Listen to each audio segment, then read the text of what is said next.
Bismillahirrahmanirrahim. Assalamualaikum warahmatullahi wabarakatuh. Waalaikumsalam. Waalaikumsalam. Nama saya Muhammad Rizky Rivaldi dan Na- partner saya. Nama saya Ahmad Anustawan. Saya Ibrahim Muhammad Denim. Di sini kami akan menjelaskan presentasi untuk matkul interaksi dan manusia komputer yang akan dibacakan pertama oleh Agung. Yang pertama, alat bantu eksplorasi informatif, yaitu alat bantu eksplorasi informatif berperan penting dalam membantu pengguna menemukan, memahami, dan memanfaatkan informasi yang tersedia pada sistem komputer, terutama melalui antarmuka pengguna user interfacing atau UI. Yang kedua, ada atribut penting dalam desain website. Yang pertama, textual content, yaitu ada 3. Yang pertama, konten informasi jauh lebih penting dibandingkan tampilan visual. Yang kedua, informasi harus relevan, akurat, dan mudah dibaca. Yang ketiga, pengguna biasanya hanya membuat judul, subjudul, dan poin penting.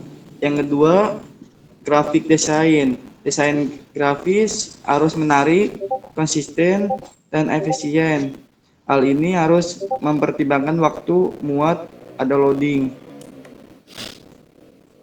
Terus yang ketiga, navigation. Navigation merupakan elemen penting untuk memandu pengguna menjelajahi isi situs yang mana elemennya meliputi sitemap, navigator bar, search fitur, dan indeks atau kategori halaman. Yang keempat, struktur website, yaitu berfungsi sebagai pintu masuk atau titik awal bagi pengguna untuk menjelajahi seluruh isi situs. Halaman ini menjadi pusat eksplorasi informasi karena menampilkan gambaran umum mengenai tujuan, identitas, serta isi dari website. Yang kelima, ada links. Link ini harus memberikan penjelasan tentang apa yang dapat dilakukan pada halaman berikutnya. Sebuah link yang baik berpedoman pada yang pertama, bagaimana user dapat memprediksi tujuan sebuah link. Yang kedua, bagaimana user dapat membedakan antara sebuah link dengan link lainnya yang memiliki kemiripan. Yang ketiga, sesuai didaknya konten yang ditampilkan oleh link. Oke, selanjutnya di tahapan interface perangkat mobile. Interface perangkat mobile yang pertama, interface perangkat mobile ini memungkinkan untuk pemakaian menggunakan shortcut seperti pengurangan jumlah operasi untuk melakukan aktivitas dan tombol yang mudah digunakan. Selain itu, terdapat umpan balik atap setiap tindakan atau aksi, misalnya dengan suara beep ketika tombol ditekan atau terjadinya kesalahan. Interface yang perangkat mobile yang kedua, interface perangkat mobile ini mendesain dialog yang mudah digunakan seperti urutan aksi dan fungsionalitas sistem yang harus diorganisasikan ke dalam grup atau kategori, serta mendukung kendali internal yang mana pemakaian akan lebih suka apabila sistem memberikan respon terhadap aksi mereka daripada sistem yang mengontrol mereka. Oke.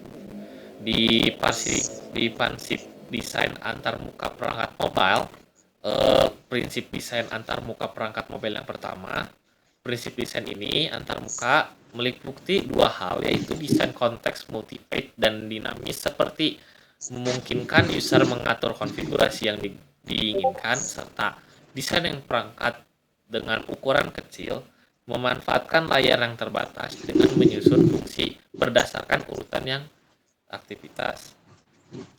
Prinsip desain antarmuka dengan mobile 2, prinsip desain antarmuka ini meliputi 3 hal, yaitu desain dengan perhatian khusus seperti menyediakan suara dan operasi keluaran sebagai umpan balik sistem. desain kecepatan recovery seperti aplikasi yang harus berjalan dengan cepat, dan desain interaksi top-down seperti menampilkan struktur informasi yang dapat dipilih desain informasi mana saja yang akan ditampilkan. Oke, selanjutnya akan dibacakan oleh Ifren Muhammad Denim. Prinsip desain antarmuka perangkat mobile 3. Prinsip desain ini meliputi dua hal, yaitu desain personalisasi yang mana menyediakan personalisasi aturan dan desain sesuai yang diinginkan pemakai, dan desain yang menyenangkan yang mana aplikasi harus memiliki tampilan yang menarik dan interaktif saat digunakan. Oke. Responsive design. Responsive design adalah pendekatan desain web yang membuat tampilan website otomatis menyesuaikan ukuran layar perangkat, baik itu smartphone, tablet, maupun desktop. Kenapa penting untuk mobile device? Karena saat dibuka di handphone, ukuran layar akan lebih kecil. Konten harus ditata ulang agar tetap terbaca. Yang kedua, navigasi harus mudah. Tombol dan menu harus lebih besar dan mudah diklik. Yang ketiga, waktu loading harus cepat. Gambar harus otomatis mengecil agar tidak berat. Yang keempat, pengalaman pengguna lebih baik. Pengguna tidak perlu zoom in atau zoom out. Cara kerja responsif design, yang pertama ada layout fleksibel, menggunakan percentage width atau bukan pixel tetap. Yang kedua, media queries atau CSS, mendeteksi ukuran layar lalu menyesuaikan layout. Yang ketiga, gambar dan elemen fleksibel, max width 100% agar tidak melewati layar. Yang keempat, mobile first, desain dimulai dari layar kecil baru diperluas ke layar besar. Di sini kita mendapatkan studi kasus pertama. Mungkin kita akan dibacakan oleh Agung kembali. Studi kasus yang pertama dalam bidang perpustakaan, penerapan alat bantu eksplorasi dan informasi sangat berkaitan dengan prinsip web design dalam informatika sistem seperti OPage, DSPage, dan Slim dibangun dengan memperhatikan struktur halaman, navigasi, serta user interface agar pengguna mudah mencari dan mengakses koleksi digital. Elemen seperti teks, grafik, dan link dirancang secara informatif dan menarik, sementara responsive design serta mobile user interface prinsip plus diterapkan agar sistem tetap nyaman diakses melalui perangkat seluler. Dengan demikian, informatika berperan penting dalam menciptakan antarmuka perpustakaan digital yang fungsional dan adaptif. Oke, studi kasus yang kedua akan dibacakan oleh saya sendiri.